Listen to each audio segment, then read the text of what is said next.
eldest daughter, and so on. But that was typically Goan. And of course, they always asked forgiveness for every minor sin with the expression, Bogos Saiba. Have you ever heard that expression? Yes. That was the typical word. They thump their chest and they go, Bogos Saiba, Bogos Saiba, you know. That is so Goan, it's unbelievable. Then another characteristics, which was an extension of this, in that the Goans are one of the rare societies in the world that can use religion to socialize and entertain themselves. In most other religions, in most other societies, religion is a pain. But Goans have the art of enjoying themselves with religion, and how they do that is with the lada, you always throw a rebek to one guy and another. John, come here. You have this violin, and they'll play in harmony, and they'll sing the ladain. And the moment you have the ladain, everybody shows up. They have a good time. They'll say the litany, and then they'll serve their gram with a bit of coconut and, of course, some sweets, and the men will call the other guy in the back there of Freddy. So they all have a good time. They'll pray like hell, and of course they won't do anything. They won't get drunk to the extent that they have to go to confession the next weekend, but they know how to have a good time. Then we come to another characteristic that's very typical of Goans, is their work ethic. Now, you may think, what's big about working? Everybody likes to work. Not the Goan. Goan likes a permanent job. He doesn't like to switch from one job to another. Most likely, the most preferred job is a government job where his sole ambition is to retire so that he can go back to Goa and enjoy a susagad life. And here is a typical Goan. He goes back to Goa. He wants to sit in his altar. All his buddy who sit on this little thing near the window, you know, they have the little seat there. And they talk about, well, back in those days you didn't have newspapers. You just look for somebody coming back from the Tito or from the post office and say, and the fellow said, oh no, nothing, okay, then it's down line, and which means, what fish do you get? Those are the two main questions you ask somebody coming back from the market. What was the fish of the day? They didn't bother to have the newspapers because any news that was of importance was announced by the church bells. If somebody died, they had a certain way of ringing the bells in church. If the person who died was from the village but abroad, they had a different set of bells. That basically exuded the Goan ambiance, which you will never capture in any other society. This is very unique to Goa. Then, once you were in Goa, and you sort of went back to your old days, and among other things was your food. And this is the traditional next one, please, which is your kitchen, where you had your kalshikori, that was curry that was dried over the fire so that you ended up with just the thick curry. You had your pears, and then once that was done, Grandma would come and grind the masala for the next day, cook her meals, and you always had fresh food, fresh fish, fresh everything. When that was quintessential Goan delicacy, and the choice of all choices, that choris, which is the next one. And this is the bathroom and the yeah, that's right. He's trying to for bath. Yeah, The comfort used to be heated with leaves from the trees. Yes. By the way, did it ever occur to you that in Goa, in the old days, we never had garbage pickup? My grandmother, she'd wake up at 5 o'clock. Her greatest asset was a matchbox made in Sweden that she tied to a cupboard and put it in there. And she made sure that was always dry. She looked out of the window and the shadow of the sun that cast the edge of the roof on the walls, and the walls had bricks this way, the shadow told her what time it was, because she didn't know how to read a watch. So in the shadow reached there, she says, I'll take care of that. It's time to go to the depot. To get a fish, the fish was tied with the leaf of palm tree, palm leaf. So there's no paper brother. If something was wrapped in paper, it was saved to light the fire for the next day. Now, whatever was cooked, when the bones, the fish bones, you always had mazur there. Yeah. We ate the ham through the bones. And mazur, she ate the stuff. Whatever was left, we gave to the pig the next day in the little trough. And the rest, the ash, was thrown in the backyard as fertilizer for the vegetables.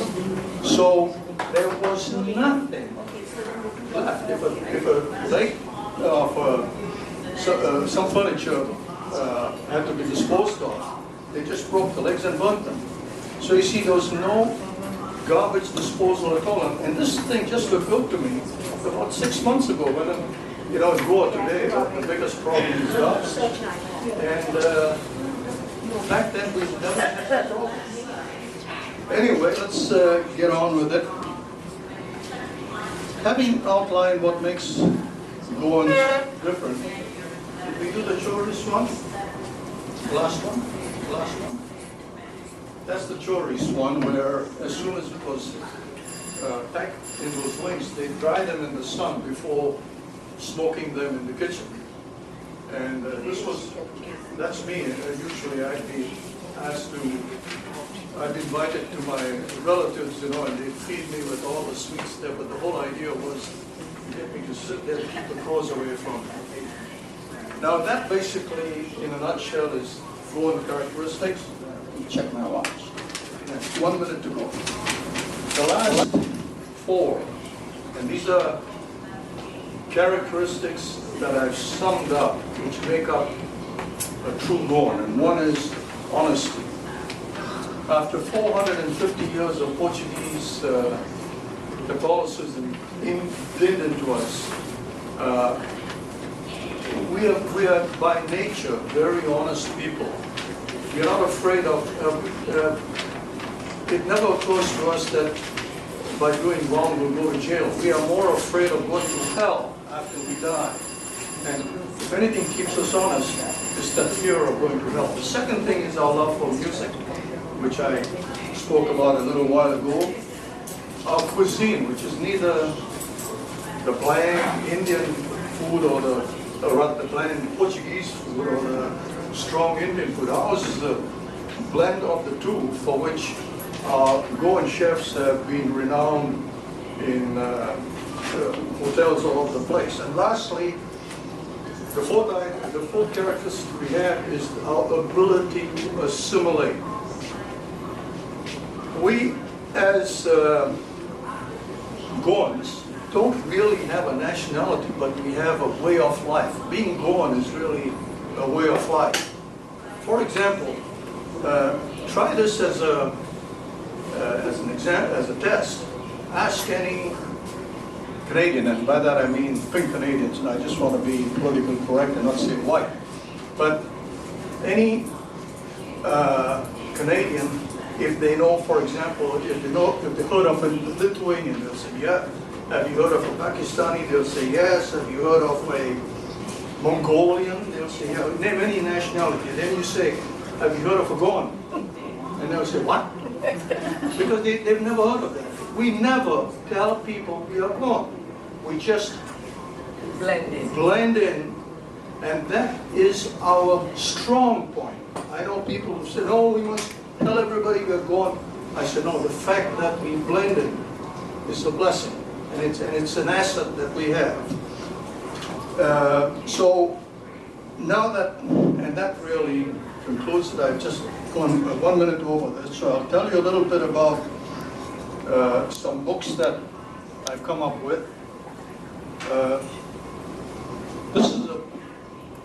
This book is one I put together for a friend in England. It's titled From Tola to Mosaic. That means from a child to an old man. Mervyn grew up he was born in Nairobi, grew up in Goa. His parents died at sea when the ship was torpedoed by the Japanese in World War II.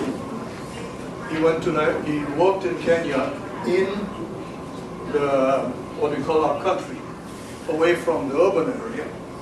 Then went to England and got involved with the society, with the other locals there, did very well for himself. And this is the story of his life, but it's very typical of people like us who were either born in Goa, worked in East Africa, or Bombay, or whatever, came to this country or Western countries and did very well. I was not intending to say push the next book, but I'll mention it anyway because I don't have it yet. And that's one written by Bras Menezes. I don't know if you ever heard of it. It's a series called Matata and More Matata. I have that book. And that book tells you what Goans who live in urban areas in East Africa were like. If you want to know what I lived like, because I came from East Africa, or anyone who was from East Africa, that's the book to read. Now this is the book that I wrote, and that's me, the good-looking guy. I got that. And this sort of expands on what Mervyn has written about his childhood. This is only about growing up in Goa as a kid. Now, one thing I forgot to mention in speaking of Goan characteristics is Goans are very frugal people, and they're smart shoppers. Now, each of these books are $10 each, and that being the case, I'll pose you a question. If you had the choice of buying each of these books for $10, or a package of these two for $14, which would you go for? These two separately, or this package of 14? A pound of Goa sausage. A pound of Goa sausage. $14 about. Anyway, if you go for this, you're a smart shopper. So, without much ado, I'll get my wife to do the selling of the books while I do the talking.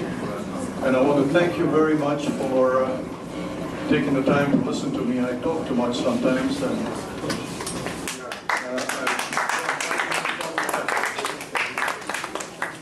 Thank you, Mel. As I mentioned last week, Mel's book, I know he didn't say much about his book, but this is a very interesting book for seniors particularly to buy and read, because the chapters are very short and it makes excellent bedtime reading. And you can read one chapter, go to sleep, pick up the book the next day, read the next chapter. You don't have to. There isn't yeah. There's no continuing theme except his childhood in Goa. Well done, Mel. Thank you very much. Okay, now we're going to have a break, and there's hot dogs, and we're going to do popcorn. And in about 10 minutes, we're going to start the movie. Okay? Thank you very much.